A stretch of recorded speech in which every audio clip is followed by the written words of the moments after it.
Alejandro Sánchez, secretario de Presidencia, gracias por venir a esta Montevideo Portal. Gustazo estar acá con ustedes. Vamos a empezar hablando un poco de la rendición de cuentas con este anuncio de Cabildo Abierto de que la va a apoyar. Quería consultarte cómo fue la negociación y si quedan capítulos abiertos todavía. En Uruguay una vez un alemán me dijo, el problema que tienen los uruguayos es que en Alemania se discute mucho, hay mucha movilización, hay mucho conflicto, se llega a una mesa de negociación, se acuerda, se termina. En Uruguay se hace una mesa de negociación, se acuerda una cosa, el otro día estamos negociando otra. Somos latinos, o sea que evidentemente siempre hay cosas abiertas. Esta fue una negociación bastante difícil, no fue fácil para el gobierno nacional, primero porque hubo un posicionamiento muy duro de parte del Partido Colorado, del Partido Nacional y del Partido Independiente, que a 24 horas de haberse presentado el ministro de Economía dijeron, no votamos, o sea, el monumento al palo en la rueda, ¿no? Dijeron, acá hay que trancar. Y no trancan al gobierno, trancan al Uruguay. En definitiva, trancan al Uruguay. En la rendición de cuentas hay un montón de cosas, a veces la gente escucha los titulares y habla, bueno, de las partidas para la pobreza infantil, los patrulleros, tecnología para la policía, 300 policías nuevos, pero después hay otras cosas que hacen que el Uruguay se mueva, aunque no tengan tanta publicidad.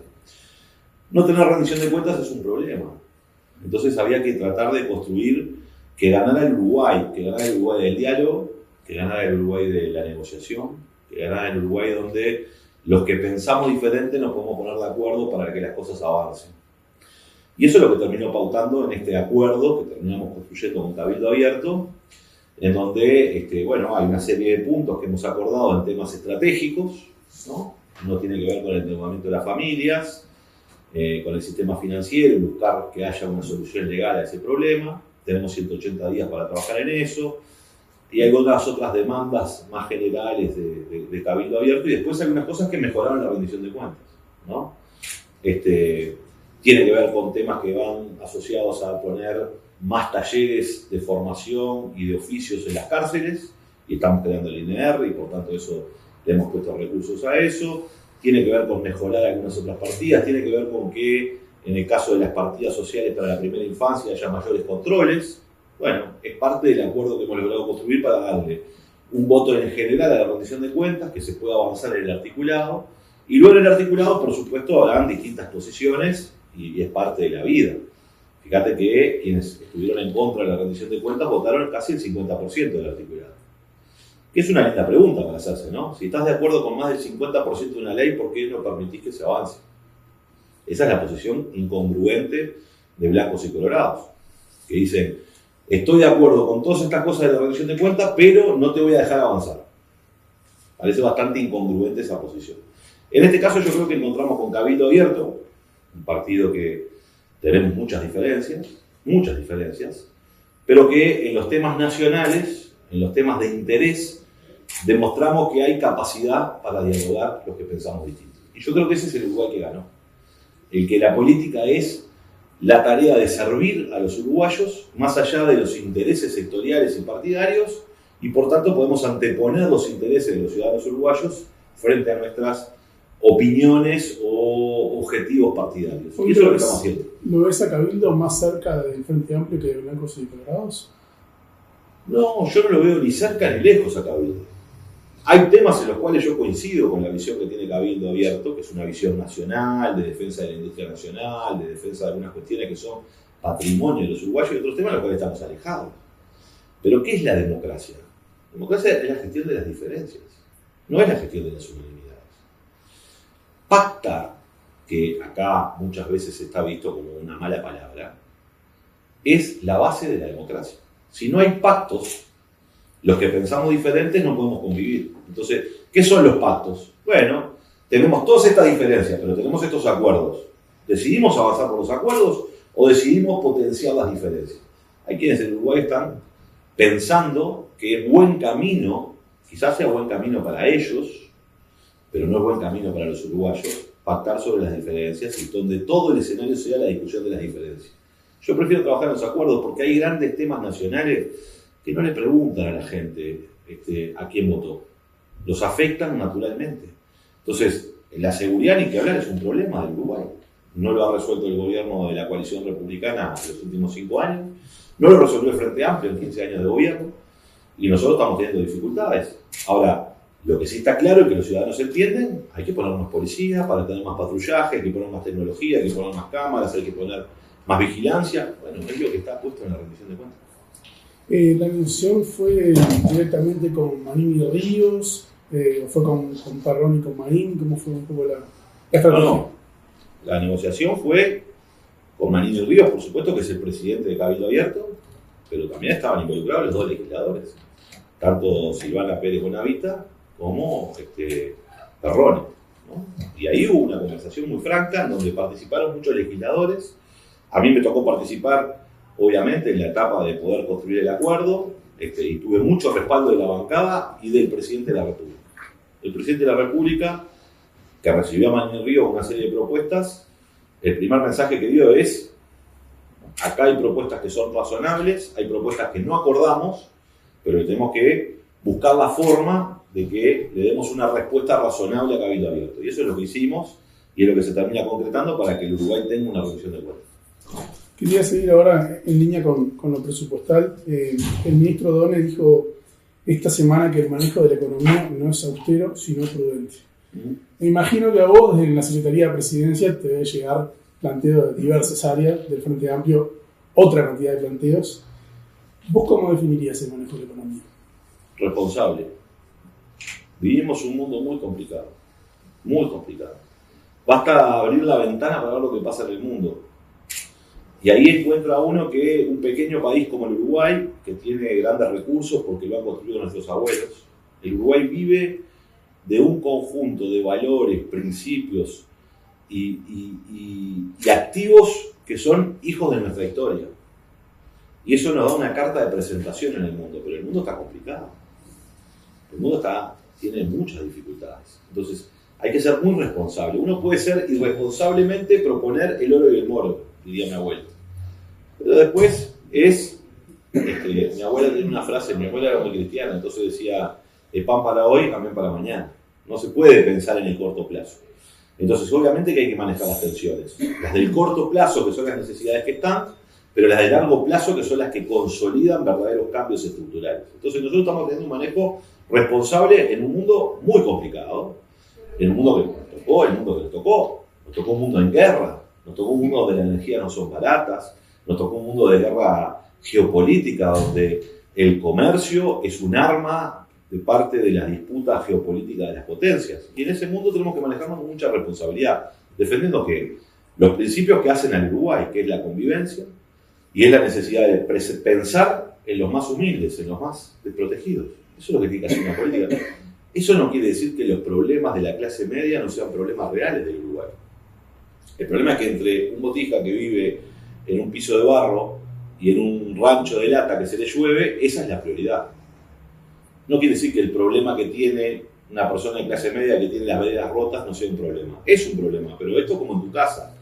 Tenés que atender las urgencias primero y darle una proyección de qué cosas podemos hacer en el contexto en el que estamos hoy. Bueno, en ese contexto estamos tratando de priorizar lo importante.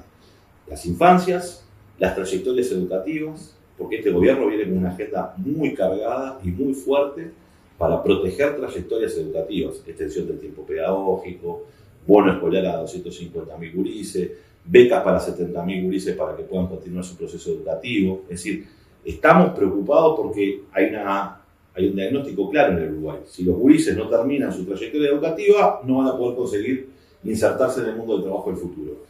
Hay que proteger esas trayectorias. Y eso es lo que estamos haciendo. Segundo, empleo. 46.000 puestos de trabajo generados en el Uruguay. En lo que va de 1 año y 6 meses de gobierno. Algunos me dirán, el gobierno tiene estos problemas, las encuestas dicen esto, pero hay 46.000 uruguayos que antes del gobierno de Yamandu Orsi no tenían trabajo y que hoy tienen trabajo. Y eso es una política que yo creo que es la mejor política del mundo. Que la gente tenga laburo. Después hay que mejorarle su salario. Y después hay que hacer que esos trabajos sean sustentables en el tiempo. Pero ese es el objetivo de una política económica. Hace unas semanas estuvo la directora del FMI, también estuvieron autoridades del BID. Vos hablabas también en una entrevista en Sarandí, hace un mes habrá sido, del tema de de cómo, digamos, cómo lidiar con las expectativas de lo que se puede esperar y lo que realmente puede ser. ¿Cómo ves, digamos, el futuro de las prioridades para este gobierno, siendo cuando también hay proyecciones económicas que no marcan lo que se había esperado al principio? Tiene que ver con mucho del mundo. El Uruguay le vende su trabajo al mundo entero, ¿no? Nosotros producimos alimentos para más de 35 millones de personas en el mundo. Por tanto, el primer desvelo de cualquier gobierno es la inserción internacional. Y para eso hay que trabajar mucho. Hemos logrado el acuerdo Unión Europea-Mercosur, hemos abierto con los países del EFTA, hemos abierto una negociación con los países más asiáticos, que ahí están creciendo en términos de las clases medias y están requiriendo alimentos. Y ese es el camino del Uruguay. Fíjate este ejemplo. Logramos una muy buena cuota de carne con China. No la podemos cubrir. O sea, mirá la paradoja. Tenemos mercado, pero no tenemos producción para abastecer ese mercado. Entonces, estos son los dilemas del Uruguay. El mercado y la producción. Y para mejorar la producción, por lo que nos exige el mundo, que es calidad, inocuidad, hay que invertir en innovación. Hay que innovar. Tienen que transformarse las empresas, transformarse los procesos productivos, tenemos que generar mayor productividad y ese es el camino. Entonces, es cierto que han venido los organismos internacionales. A mí no me mueve un pelo qué es lo que me diga el Fondo Monetario Internacional. ¿No? Porque el Fondo Monetario Internacional fue la agenda de los 90 de privatización y se equivocó. Y hoy viene el Fondo Internacional y dice al Uruguay, ustedes están muy bien macroeconómicamente, están haciendo las cosas muy bien, los queremos ayudar. Bienvenido sea, pero no es un tema de que me mueve el piso. A mí me mueve el piso que haya más trabajo, que haya más producción y que el Uruguay sea más soberano en este mundo complicado. Y ese es el camino de una política económica de izquierda y del Frente Amplio, que es la que estamos llevando adelante. Generar más trabajo, más producción y conseguir mejores mercados. Ese tiene que ser el objeto principal de un gobierno para generar desarrollo en el país. En el plano internacional que ahora tocabas, ¿cómo ves? O sea, naturalmente muchos gobiernos están tratando de manejar esa dicotomía entre China y Estados Unidos. ¿Cuál es la estrategia del gobierno o cómo crees vos que deben seguir? La estrategia del gobierno tiene que centrarse principalmente en la soberanía del país. En el mundo que vivimos hoy, las soberanías son limitadas. No tenés márgenes de soberanía. No tenés la soberanía de hacer lo que quieras. Porque el mundo te impone cosas, el mundo rico te impone cosas y vos sos un pequeño país de 3 millones de uruguayos, entonces te imponen. ¿Cuál es la estrategia del Uruguay? Bueno, tener las mejores relaciones diplomáticas con todos, sin importar el signo ideológico de quienes están. A ver, hoy tenemos un conflicto Argentina-Brasil, porque Milei fue a Brasil a decir una grosería del presidente Lula. ¿Qué tiene que hacer el Uruguay? ¿Ponerse al lado de Lula? No, el Uruguay lo que tiene que hacer... la presidencia pro tempore. Además, ¿qué tiene que hacer? Mediar. Tratar de que los dos grandotes del barrio se lleven lo mejor posible, porque ahí hay intereses de la producción de la gente. Lo que hizo Milei fue un disparate, porque a Argentina le vende muchas cosas a Brasil. Entonces vos tenés que primero partir del respeto. Con China tenemos una excelente relación comercial y diplomática, y también la tenemos con Estados Unidos. ¿Coincidimos con las cosas que hace Estados Unidos? No. Discrepamos con ellos. Pero también podemos discrepar con cosas que hace China o que hace la Unión Europea. No está el punto ahí de cuánto cerca o cuánto lejano. Es esta soberanía relativa que nos permite tener grados de independencia soberanos para pararnos en algunos principios. Defensa irrestricta de los derechos humanos, defensa del orden internacional basado en reglas, porque un país pequeño necesita eso. ¿Para qué existen las reglas internacionales? Para coartar el poder de los poderosos. Entonces, ¿a quién le sirven las reglas internacionales? A los chicos. Históricamente fue así. Entonces, el Uruguay tiene que pararse en ese pretil y manejarse con mucha cautela e inteligencia. No se trata de que un gobierno sea un gobierno de consignas. Un gobierno no es de consignas. Tiene valores y principios, pero después lo que tiene que hacer es llevar adelante una política diplomática lo más razonable con esos poderes que juegan y operan en América Latina, hay que hablar. Volviendo ahora a los temas locales, ¿qué lectura haces de las encuestas? Las encuestas nos están diciendo que tenemos que ser mejores. Yo no me peleo con los datos. Para mí hay un principio que orienta la acción de cualquier gobernante. el principio de la realidad. Si a mí la gente en la calle me dice que no le gusta determinadas cosas, y bueno, ese es un dato de la realidad. Yo lo tengo que cambiar, no me puedo enojar con lo que dice la gente. Entonces, que vivimos sociedades ansiosas, naturalmente, este es un signo de este tiempo, donde la gente exige a los gobiernos en general acciones mucho más rápidas, se enoja mucho más, es más irritable la sociedad, naturalmente. Yo vengo de una sociedad donde mi viejo pensaba y mi abuelo pensaba a largo plazo, capaz que mis nietos van a tener tal cosa. Hoy la gente piensa en términos del presente perpetuo, ¿no? Todo tiene que ser para mañana y lo tengo que lograr yo, porque si no es un símbolo de fracaso según los estándares de este mundo. Entonces, naturalmente, los oficialismos en el mundo están cuestionados porque las sociedades demandan. Quiero más bienestar, quiero seguridad, quiero tener la certeza de que mis gurises van a ser mejores, van a poder acceder a todo un conjunto de bienes y servicios. No los tengo hoy, me enojo, me indigno y critico. Y lo que no puede hacer la política es enojarse con lo que critican. Si lo que están criticando es que quieren seguridad, quieren trabajo, quieren vivienda y quieren tener un país en donde cada uno pueda desarrollar su proyecto de vida. Yo peleo por eso. ¿Lo puedo lograr todo hoy? No. Entonces me tengo que bancar primero la ansiedad de la sociedad. Segundo, tengo que reconocer que tengo que hacer mejores cosas. ¿Y qué voy a hacer? Si la gente dice que me ve con una nota deficiente en seguridad, tengo que hacer mejores cosas en seguridad. Tengo que lograr mejores obras en vivienda, tengo que visibilizar las cosas que estoy haciendo. ¿Qué voy a hacer? No, a mí me genera angustia los políticos que se enojan con las sociedades. No te puedes enojar. Y está muy bien que reclamen esas cosas. Yo creo, ¿qué es lo que voy a exigir? Reclamen todo eso y valoren lo que venimos construyendo. Porque en un año y medio de gobierno, el salario aumentó más que en los últimos 5 años. En un año y medio de gobierno, logramos generar 46.000 puestos de trabajo. En un año y medio de gobierno, hoy tenemos un montón de gurises que tienen útiles escolares para comenzar las clases con un bono escolar. Tenemos 20.000 gurises que hoy tienen una beca Butiá mucho más fortalecida, porque para el primer ciclo son 13.000 pesos, antes era 10.000. Si pasás a cuarto son 17, si pasás a quinto son 21 y si pasás a sexto son 25. Y esos son logros concretos que está llevando adelante el gobierno. Porque hemos logrado aumentar el tiempo pedagógico en muchos liceos, generando una oferta de actividades extracurriculares que los gurises necesitan, deporte, lenguas, etc. Bueno, venimos avanzando, entonces tengo que decirle a la gente, mirá lo que estoy haciendo. Esto creo que va en el sentido positivo, en un rumbo claro. Tengo que acelerar, la palabra es acelerar, pero también tengo que demostrar a la gente que hay cosas que están pasando en el Uruguay que las tenemos que valorar, porque en otras partes de América Latina estas cosas no pasan. Pasa lo contrario, retrocesos. Y en materia de seguridad, digamos, que lo has mencionado un par de pasajes en la entrevista, bueno, es, según varias encuestas, la principal preocupación.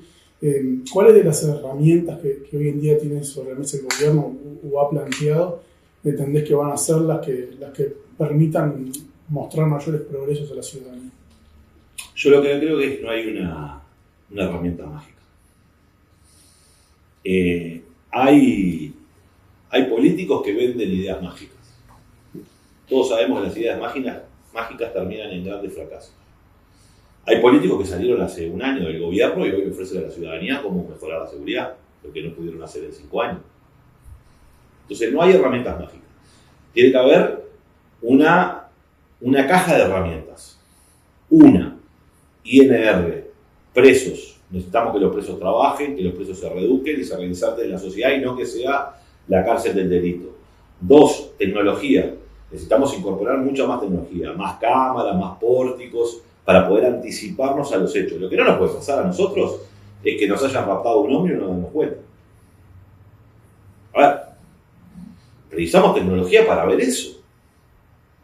Y entonces esos son los pórticos que están ahora en la rendición de cuentas, más las cámaras, más una videovigilancia. Más patrullaje. Precisamos más policías en la calle. No porque cada persona tenga un policía en la puerta de su casa se va a sentir más segura, pero precisamos un patrullaje más inteligente. Y después precisamos políticas de convivencia también. No es agarro una sola de las herramientas porque no voy a resolver el problema. Tiene que ser la caja entera de herramientas. Más barrio. Nosotros estamos trabajando y dando una pelea frontal contra determinados 21 barrios de Montevideo que son los más complicados, en donde las juventudes terminan identificadas con las bandas de narcotráfico y no con otras cosas positivas. Bueno, estamos trabajando ahí, ¿verdad? Y después me parece que además un golpe fuerte al crimen organizado. En términos de incautación de droga, venimos batiendo récord, pero no solo de droga, sino que le estamos pegando donde le duele al narcotráfico, que es en su cadena logística. Cuando uno mira las incautaciones de bienes que ha generado en este año y medio, 250 millones de dólares se le han incautado al narcotráfico en bienes inmuebles y muebles. Y es ahí donde vos podés desbaratar las bandas, porque vos cerrás una boca, te abren una al lado. Ahora, cuando vos le pegás a la cadena, efectivamente debilitas las bandas. Bueno, esa es nuestra tarea. Entonces, es un mix de propuestas. Por supuesto que hay que tener autoridad en este sentido, pero por sobre todas las cosas, basarse en el respaldo de la policía y en la evidencia para poder avanzar. De lo contrario, lo que vamos a tener son soluciones mágicas que en el mundo no han funcionado. Recién hablabas del caso del Omnius. Me interesa tu punto de vista, naturalmente, por el cargo que ocupás, pero también porque tenés una visión muy política de la gestión, que por ahí quizás un policía, un agente o una persona de otra formación lo tenga. ¿Cómo el ministro te transmitió algo de cómo fue que pasó, cómo no lo vieron?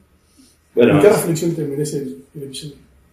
Primero que hay que ponerse mucho más atento, ¿no? Segundo, que hay que dar un mensaje de que hay que ciertas líneas no se pueden cruzar. Tercero, que nadie tiene la bola de cristal para ver qué es lo que pasa en un evento de estas características. Ahora nos tiene que llamar a la reflexión y decir, bueno, ¿cómo nos anticipamos a estos procesos, ¿no? Entonces, naturalmente, no es bueno que se dé esta situación que se dio en el Uruguay, donde se dio esta situación de secuestro de un ómnibus por parte de un conjunto de hinchas, en donde yo te diría que hay un gran porcentaje que le gustó la movida y no se dio cuenta de lo que estaba haciendo, y otros que sí estaban viendo lo que estaban haciendo, ¿no? Entonces, naturalmente, hay que tener una capacidad de respuesta mucho más rápida, porque se han vencido algunas cuestiones morales y principios morales de la sociedad. Hoy parece ser que la violencia es la que marca la forma en que nos relacionamos. Entonces, por supuesto, nosotros estamos muy preocupados y tenemos que trabajar para que eso no vuelva a suceder. ¿Es así? Bien. Te llevo ahora un poco a hablar sobre docentes, empresas públicas. Has tenido la iniciativa de la cuestión de las inversiones minoristas. Hay por un lado un avance de los autos eléctricos, por ahí está de vuelta sobre la mesa una eventual fusión de UTE con ANCAP. El otro día también confirmaban la inversión del data center de Entel.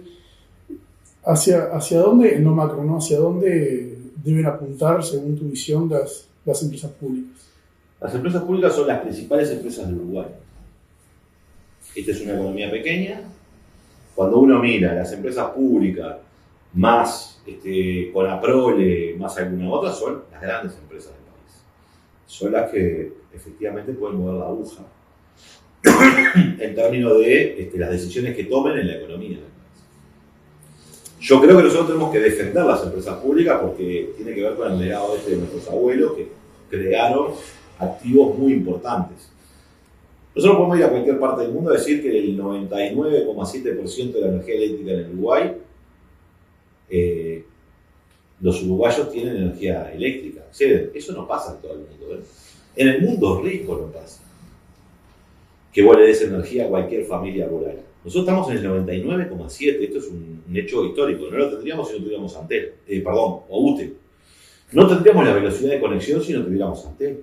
Entonces, hay que cuidarlas. Pero también cuidar las empresas públicas, no dejarlas como están. Es potenciarlas hacia el futuro.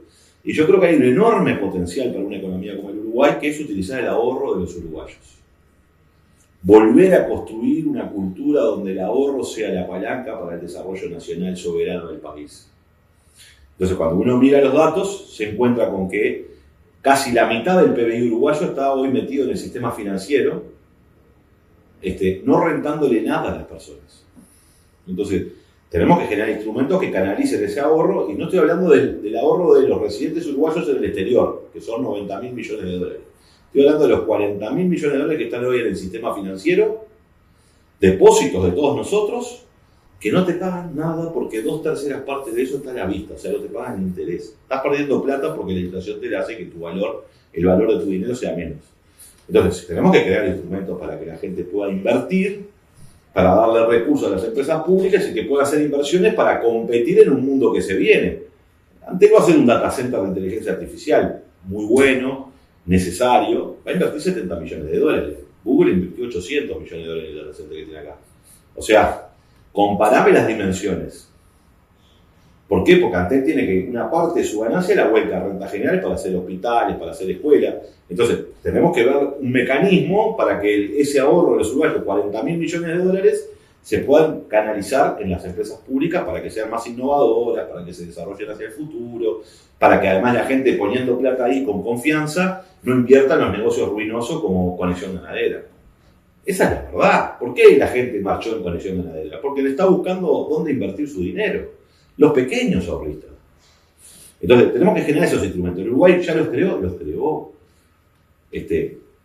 Pero no los creó ahora, en la época del Frente Amplio, con los molinos de viento, que hicimos determinados procesos en donde la gente pudo ahorrar en las empresas públicas y tener una ganancia. Lo creó el vallismo del principio de siglo, donde en realidad la gente compraba acciones, hacía inversiones, se generaba un mecanismo de promoción del ahorro. Entonces, ese es el camino. ¿Esto puede ocasionar resistencia? Puede ocasionar resistencia, porque naturalmente hay un pensamiento conservador que te dice, dejemos todo como está. Ahora, en un mundo que va a 200 kilómetros por hora, si vos dejás todo como está, dentro de 20 años no le vamos a dejar nada. En los hechos, lo ves como una cuestión eventualmente para avanzar, ¿no?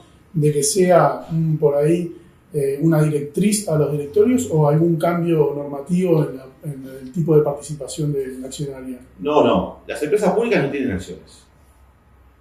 Por tanto, nosotros no estamos avanzando en el camino que intentó avanzar en los 90 Luis Lacalle Herrera, de privatizar.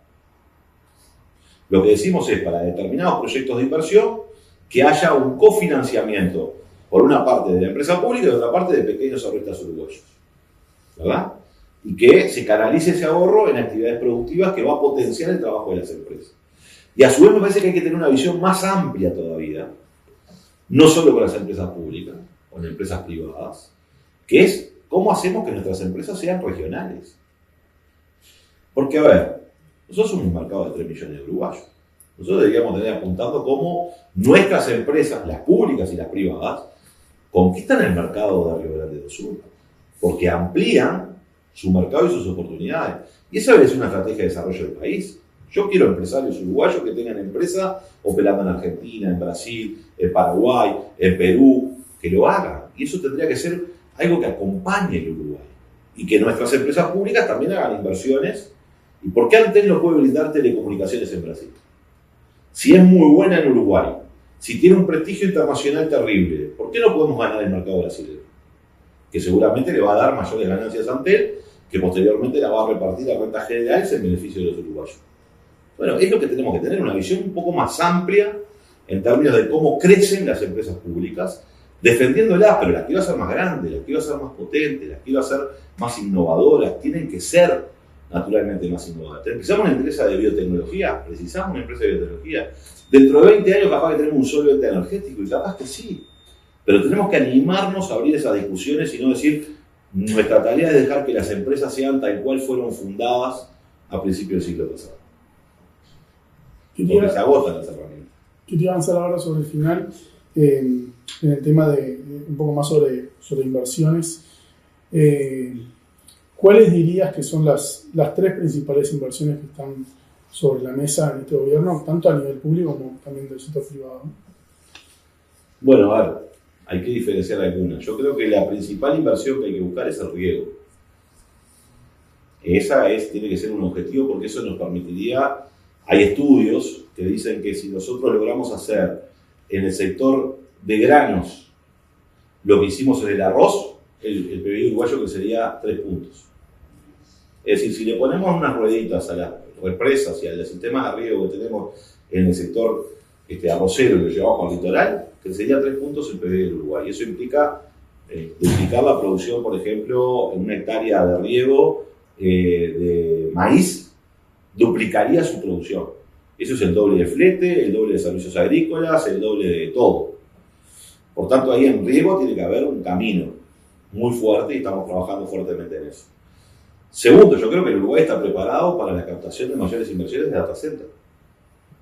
Porque tenemos conectividad, porque tenemos energía verdes y porque tenemos, además, disposición de energía. No solo hicimos el cambio en la matriz energética, sino que tenemos la posibilidad de cubrir esa demanda. Y ese es un camino. Además tenemos los cables submarinos, la conectividad del país, por tanto ahí hay una serie de actividades que es la captación de inversiones que vengan a instalar en Uruguay, data centers, tanto sea de inteligencia artificial como de otros, que nos puedan ir generando, digamos, un ecosistema en el sector de las telecomunicaciones y de la digitalización de la economía que densifique lo que estamos haciendo. Yo creo que ahí hay otra vez. Y segundo, tenemos que hacer algunas inversiones fuertes en infraestructura. El Uruguay precisa un puerto de agua profunda.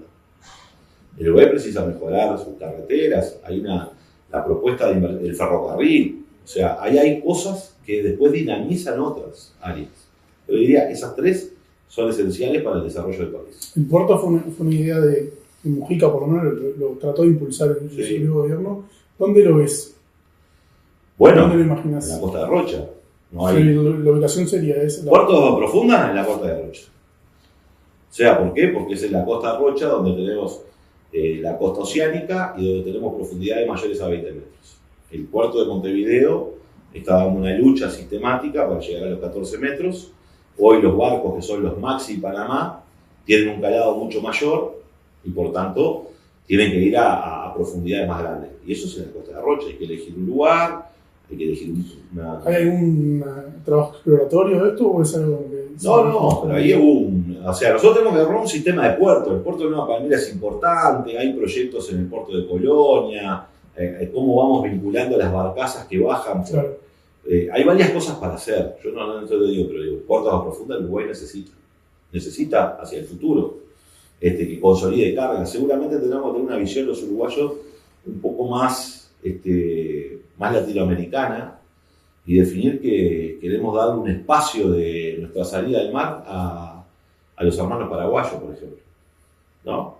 Capaz que hay que pagar una deuda que tuvimos con la Triple Alianza que condicionamos el desarrollo de Paraguay, y el Uruguay debería tener una visión de decirle a Paraguay le tengo que dar una salida al mar y puede generar un espacio en alguna de las áreas que tiene el Uruguay para que la producción paraguaya pueda tener una salida y una rentabilidad, y eso le vendría muy bien al Uruguay, por ejemplo. Me parece que hay que tener más gestos de integración, porque acá mucho hablamos de integración, pero después las cosas que duelen somos fenicios. Entonces me parece que el Uruguay, pequeño país, tendría que tener una vocación para que el corredor bioceánico central pasara por el Uruguay y no pasara por otro lado, y eso tiene que ver con la carga paraguaya y lo que se pueda sumar de la carga brasilera y argentina, ¿no? Si uno mira el movimiento de contenedores del puerto de Montevideo, hay un altísimo porcentaje que es tránsito hacia la región. Entonces, bueno, parece que tenemos que tener una visión un poco más en su momento, agregada. con la realidad de Buenos Aires, eso funcionaba mejor que en el último tiempo. Sí, por supuesto, pero tenemos que apostar a una renovación de ese sentido porque ahí hay mucha producción. A ver, los organismos internacionales dicen que para el 2050 se va a duplicar la demanda de alimentos. Nosotros somos productores de alimentos, la región es productora de alimentos. Quiere decir que si se va a duplicar la demanda de alimentos, por dónde salen la logística de los alimentos es clave. Y esos son los granos, son la carne. Bueno, ahí está el camino. O sea, hoy cuando uno mira los informes de la FAO, hacia el 2050 lo que va a suceder es que hay una demanda porque va a crecer la población mundial y además esa población que crece va a tener más ingresos y va a demandar más alimentos. Esto está pasando con Asia en los últimos 20 años, que demanda más alimentos. Y eso son toneladas. ¿Y por dónde se van a transportar? Marítimamente. Entonces, la logística y el puerto es una clave. Ahí, cuando hablabas del tema data center, bueno, ahora naturalmente el tema de la producción agrícola y bueno, también me permite incluir ahí todo el tema de la prospección sísmica. ¿Hay en algunos sectores una sobreestimación de lo ambiental en contraposición de lo productivo? No, lo que hay es siempre una tensión entre el desarrollo El desarrollo tiene una tensión permanente entre la producción y la sostenibilidad. El desarrollo de las ciudades genera un enorme problema de contaminación. ¿Cuántas playas hay? En la Rambla Sur de Montevideo, ¿cuántas playas se eliminaron? Algo que nos llena de orgullo a los montevideanos. Los saltos de Artigas, los saltos del río Uruguay, es donde se hizo la represa de Salto Grande. Hay una tensión entre el desarrollo de la humanidad y la sustentabilidad. ¿Qué nos hemos encontrado en términos abstractos? Bueno, que la naturaleza tiene un límite. No podemos explotarla de tal manera que nos lleve a una degradación de los ecosistemas que nos llevan a que nos vamos a hacer imposible la vida de los humanos. Ahora, tiene que haber una mediación. Entonces, yo creo que la preocupación por lo ambiental está muy bien, pero tiene que estar mediada entre cómo generamos la producción. Entonces, si nosotros tenemos recursos de hidrocarburos, ¿por qué no los vamos a explotar racionalmente? Racionalmente, que es lo que hay que hacer. Porque yo entiendo algunas demandas de movimientos ambientalistas que van en auto, consumiendo nafta, ¿no? Entonces, no se trata de tampoco ridiculizar diciendo sacate todo lo que tenés vestido porque tiene un origen de alguna manera en los hidrocarburos. Lo que se trata es de cómo lo usamos racionalmente. Entonces, Noruega lo hizo. Uno mira a Noruega y mira que con la producción de hidrocarburos generó un fondo de solidaridad intergeneracional, no se la quemó la plata. La explotación de sus pozos petroleros los hace de manera racional, o sea que no los hace de manera que lleven a un extremo de contaminación, y hace un uso racional de esos bienes para mejorar las condiciones de la vida de la gente.